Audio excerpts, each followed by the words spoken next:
Hello students, मैं doctor Renuka Verma अपने channel botany ज्ञान में आपका वेलकम करती हूँ। आज जो टॉपिक हम पढ़ने जा रहे हैं वो है एंडोस्पर्म डेवलपमेंट। पिछले लेक्चर में हमने पढ़ा था फर्टिलाइजेशन के बारे में और अब हम उसी सीरीज को आगे बढ़ाते हुए एंडोस्पर्म के डेवलपमेंट के बारे में पढ़ेंगे। तो इस टॉपिक को स्टार्ट करने से पहले अगर आप मेरे चैनल पर नए हैं तो प्लीज़ मेरे चैनल को सब्सक्राइब कर दीजिए, बेल बटन दबाकर नोटिफिकेशन स्टार्ट करना ना भूलें और अगर आपको लगता है कि मेरे वीडियोस हेल्पफुल हैं तो इन्हें लाइक एंड शेयर जरूर करें। तो स्टार्ट करते हैं आज का टॉपिक एंडोस्पर्म डेवलपमेंट। तो सबसे पहले हम ये जान लें कि एंडोस्पर्म होता क्या है। तो देखिए, जो एंजियोस्पर्म्स होते हैं उनके डेवलपिंग एम्ब्रियो में जो मोस्ट कॉमन जो न्यूट्रिटिव टिश्यू होता है वो एंडोस्पर्म होता है। हम ये भी कह सकते हैं कि जो आवर्त बीजी पादप हैं या जो एंजियोस्पर्मिक प्लांट हैं उनमें एम्ब्रियो के डेवलपमेंट के लिए जिस न्यूट्रिटिव टिश्यू की जरूरत होती है या जो न्यूट्रिटिव टिश्यू वहां पर वर्क करता है वो एंडोस्पर्म होता है। वो बनता कैसे है? तो देखिए, जब डबल फर्टिलाइजेशन होता है तो डबल फर्टिलाइजेशन से जायगोट का फॉर्मेशन होता है। तो जायगोट तो बन गया, जायगोट तो बना जो एक मेल गैमेट था उसके एग के फ्यूजन से, लेकिन जो सेकंड मेल गैमेट था वो सेकंड मेल गैमेट जब पोलर न्यूक्लियाई के साथ में फ्यूज होता है तो उससे जो प्रोडक्ट बनता है उसे हम प्राइमरी एंडोस्पर्म न्यूक्लियस कहते हैं। तो जायगोट के अलावा जो दूसरा न्यूक्लियस था, सेकंड जो मेल गैमेट है वो, प्लस जो पोलर न्यूक्लियाई हैं जो मोस्टली दो न्यूक्लियाई होते हैं, उनसे जो बनता है वो क्या होता है? वो आपका प्राइमरी एंडोस्पर्म न्यूक्लियस होता है, जिसको हम शॉर्ट में PEN कहते हैं। ठीक है। तो अब हमें पता है कि जो एंजियोस्पर्म है उनके अंदर एंडोस्पर्म बनता है, लेकिन कुछ एंजियोस्पर्मिक फैमिलीज ऐसी हैं जिनमें एंडोस्पर्म का फॉर्मेशन नहीं होता। वो फैमिलीज हैं ऑर्किडेसी, पोडोस्टिमेसी और ट्रेपेसी। इन फैमिलीज के अंदर मोस्टली जो एंडोस्पर्म है उसका फॉर्मेशन देखने को नहीं मिलता है। अब नॉर्मली हम जब जानते हैं कि पोलर न्यूक्लियाई जो है वो हमेशा दो होते हैं और एक तीसरा जो मेल गैमेट है वो जाकर के उससे मिल जाता है, तो एंडोस्पर्म जो बेसिकली बनता है वो ट्रिप्लॉइड एंडोस्पर्म होता है, क्योंकि यहाँ पर तीन हैप्लॉइड न्यूक्लियाई के फ्यूजन से इसका फॉर्मेशन होता है और ये एम्ब्रियोसेक में होता है। लेकिन जैसे कि हम जानते हैं कि डिफरेंट टाइप के जो एम्ब्रियोसेक्स होते हैं वहां पर पोलर न्यूक्लियाई जो है उनका नंबर वेरी करता है, तो उस वजह से कभी कभी हमें एंडोस्पर्म के साइटोलॉजिकल नेचर के अंदर चेंजेस देखने को मिलते हैं। कैसे? एक एग्जाम्पल हम यहाँ ले रहे हैं ओइनोथीरा का।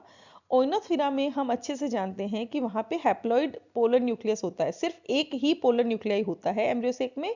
तो यहाँ पर जो एंडोस्पर्म बनता है वो हमेशा डिप्लॉइड कंडीशन में होता है। लेकिन इसके अपोजिट अगर हम पेपरोमिया टाइप में देखें तो यहाँ पर 8 पोलर न्यूक्लियाई प्रेजेंट होते हैं। तो इन 8 पोलर न्यूक्लियाई से जब सेकंड मेल गैमेट आकर के मिलता है तो यहाँ पर जो एंडोस्पर्म बनता है वो 9N होता है, क्योंकि यहाँ पर 9 न्यूक्लियाई का फ्यूजन होता है। ठीक है। अब हम एक चीज तो ये चीज जान गए कि प्लॉइडी जो है एंडोस्पर्म की वो इस पर डिपेंड करती है कि वो किस टाइप का एम्ब्रियोसेक है और वहां पर कितने number of polar nuclei present है, तो उसी से उसका प्लॉइडी लेवल जो है वो शो होता है या बनता है। अब एक और चीज हम जान लें कि जो एंडोस्पर्म की जो सेल्स होती हैं उनके अंदर क्लोरोफिल प्रेजेंट नहीं होता जनरली, लेकिन फिर भी जब हम कुछ स्पीसीज देखते हैं, किस किस की, क्राइनम, मेथियोला, रेफिनस और विस्कम की, तो इनकी एंडोस्पर्मिक सेल्स के अंदर जो है क्लोरोप्लास्ट देखने को मिलता है। मतलब जनरली नहीं मिलता, लेकिन इन स्पीसीज में एंडोस्पर्म में क्लोरोफिल प्रेजेंट होता है।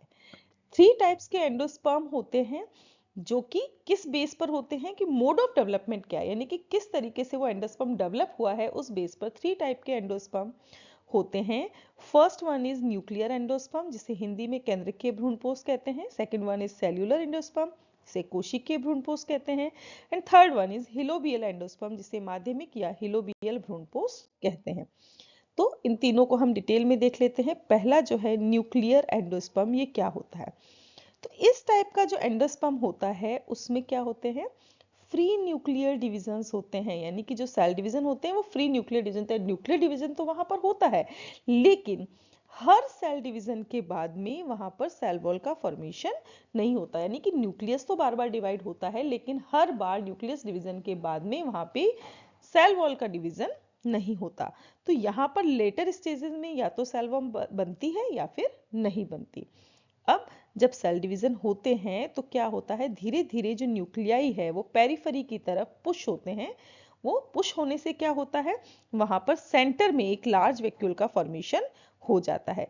इस टाइप का एंडोस्पर्म जो है वो मोस्ट कॉमन टाइप है, जो कि हमें देखने को मिलता है मेज में, वीट में, एरिका नट में और कोकोनट में।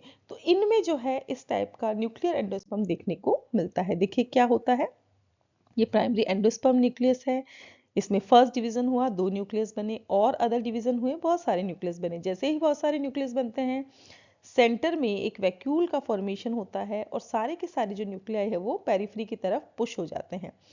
और यहाँ पर आप देखिए, यहाँ पर भी बहुत सारे न्यूक्लियस प्रेजेंट हैं, और यहाँ पर बाहर की तरफ आप देखेंगे तो यहाँ वॉल फॉर्मेशन शुरू हो गया है। तो मैंने कहा था ना कि लेटर स्टेजेस में या तो वॉल फॉर्मेशन होता है या फिर नहीं होता। ठीक है, अब जब हम बात करते हैं कोकोनट की, तो एंडोस्पर्म जो होता है कोकोनट का, उसके अंदर एक लार्ज सेंट्रल वैक्यूल का फॉर्मेशन होता है, जो कि न्यूट्रिशियस कोकोनट वाटर से फिल होती है। तो अगर आपने कोकोनट देखा है तो कोकोनट की जो बीच की कैविटी होती है, वो बीच की कैविटी क्या है, वो लार्ज सेंट्रल वैक्यूल है, जिसके अंदर पानी भरा होता है, नारियल पानी भरा हुआ होता है। और जो बाहर का व्हाइट पार्ट जो हम खाते हैं वो भी उसका एंडोस्पर्म ही होता है। ठीक है, अब जो न्यूक्लियर एंडोस्पर्म है उनमें वॉल फॉर्मेशन यूजुअली सेंट्रीपिटल होता है, यानी कि अभिकेंद्रीय प्रकार का होता है। तो पेरिफेरी की तरफ से वॉल फॉर्मेशन शुरू होता है और अंदर की तरफ से आता है, मतलब कि बाहर से वॉल फॉर्मेशन शुरू होकर धीरे धीरे अंदर की तरफ बढ़ता है, और धीरे धीरे अगर वॉल फॉर्मेशन हो रहा है तो धीरे धीरे पूरा का जो पूरा एंडोस्पर्म है वो सेल्यूलर हो जाता है। फेस्यूलस के अंदर और केसिया की कुछ स्पीसीज के अंदर अगर हम देखें तो एंडोस्पर्म कहाँ सेल्यूलर होता है, सिर्फ एम्ब्रियो के चारों तरफ सेल्यूलर होता है। जबकि जब हम क्रोटोलेरिया में देखते हैं तो ये माइक्रोपाइलर एंड के ऊपर सेल्यूलर होता है, और बाकी के जो न्यूक्लियस हैं वो साइटोप्लाज्म में फ्रीली सस्पेंडेड रहते हैं। यानी कि वॉल फॉर्मेशन हो भी सकता है, नहीं भी हो सकता, एंड अगर होता भी है तो पर्टिकुलर एरियाज में है, कहीं पर सिर्फ एम्ब्रियो के बाहर प्रेजेंट है, कहीं पर सिर्फ माइक्रोपाइलर एंड के अंदर प्रेजेंट है। वैसे ही अगर हम एरिका कैटिच्यू के अंदर देखते हैं तो यहाँ पर कोकोनट की तरह ही एंडोस्पर्म फॉर्मेशन देखने को मिलता है। यहाँ पर क्या होता है, एंडोस्पर्म जो है वो धीरे धीरे पूरी की पूरी कैविटी, जो एम्ब्रियो की पूरी कैविटी है उसको ऑक्यूपाई कर लेता है और बहुत ही हार्ड हो जाता है। और इस तरीके के हार्ड एंडोस्पर्म को हम रूमिनेट एंडोस्पर्म कहते हैं, जो स्पेसिफिक सुपारी यानी कि एरिका कैटिच्यू के अंदर देखने को मिलता है। अब हम बात कर रहे हैं सेलुलर एंडोस्पर्म की। ये जो एंडोस्पर्म है इसके अंदर क्या होता है, यहाँ पर किसी भी तरीके का फ्री न्यूक्लियर फेस प्रेजेंट नहीं होती। मतलब अगर हम ये कहें कि यहाँ पर जो पहला डिवीजन होगा, पहले डिवीजन के साथ ही वॉल का फॉर्मेशन स्टार्ट हो जाता है।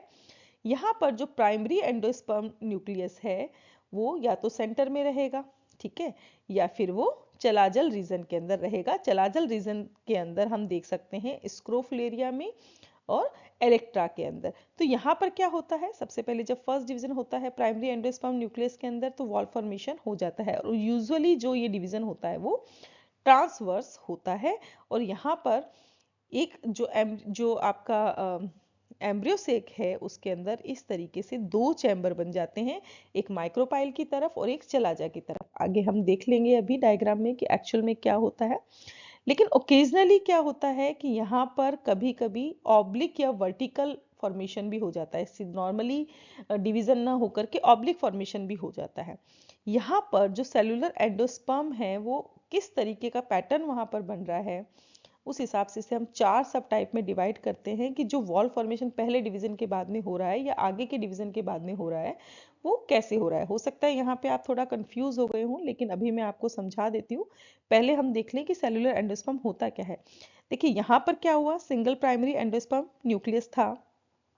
यहाँ पर सेंटर में जैसे ही एक न्यूक्लियस 2 में डिवाइड हुआ, साथ ही यहाँ पर वॉल फॉर्मेशन हो गया। तो एक हिस्सा माइक्रोपाइल की तरफ और एक हिस्सा जो है चलाजा की तरफ बन गया। और इसी तरीके से जितने यहाँ पर न्यूक्लियस डिवाइड होते हैं, हर बार न्यूक्लियस डिवीजन के साथ में सेल डिवीजन हो जाता है, और इस तरीके से एक सेल्यूलर एंडोस्पर्म का फॉर्मेशन हो जाता है।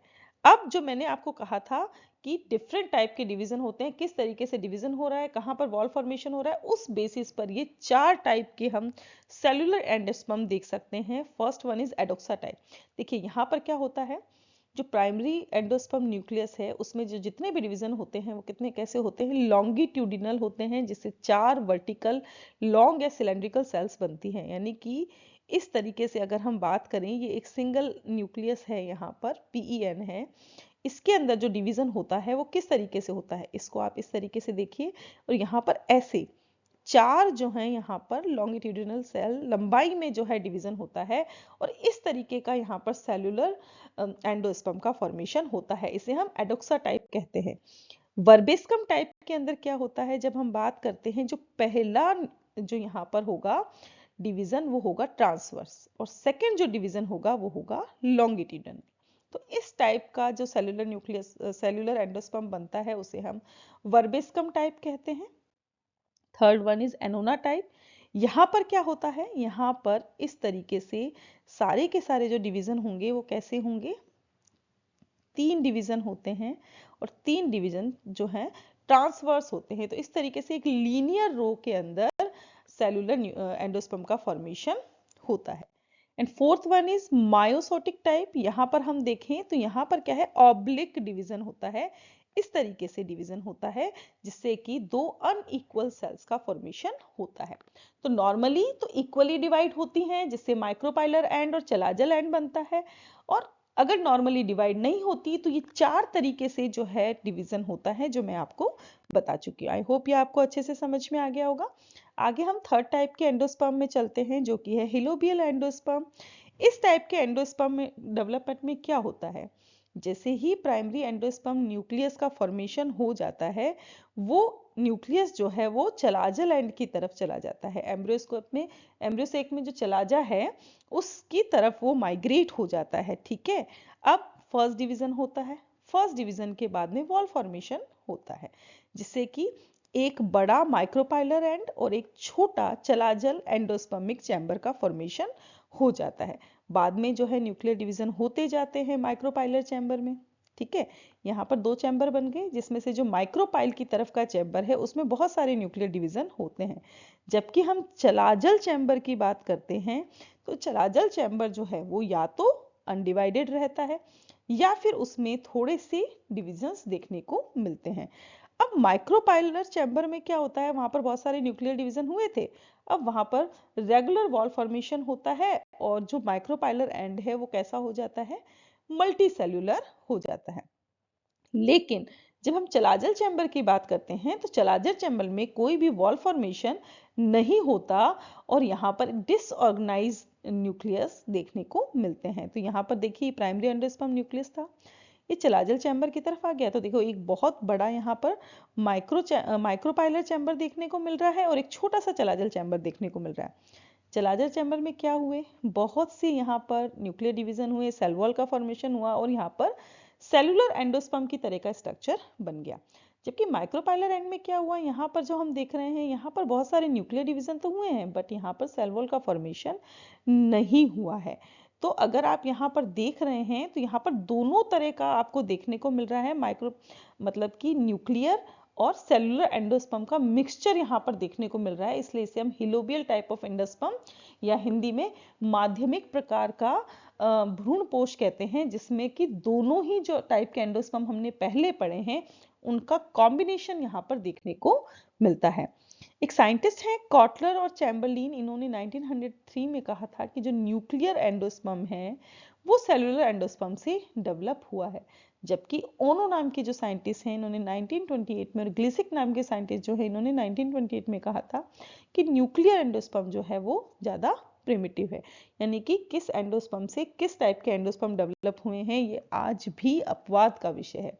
तो ये था हमारा आज का छोटा सा टॉपिक, जिसमें हमने ये जाना कि एंडोस्पर्म डेवलपमेंट क्या होता है, डिफरेंट टाइप के एंडोस्पर्म का फॉर्मेशन कैसे होता है।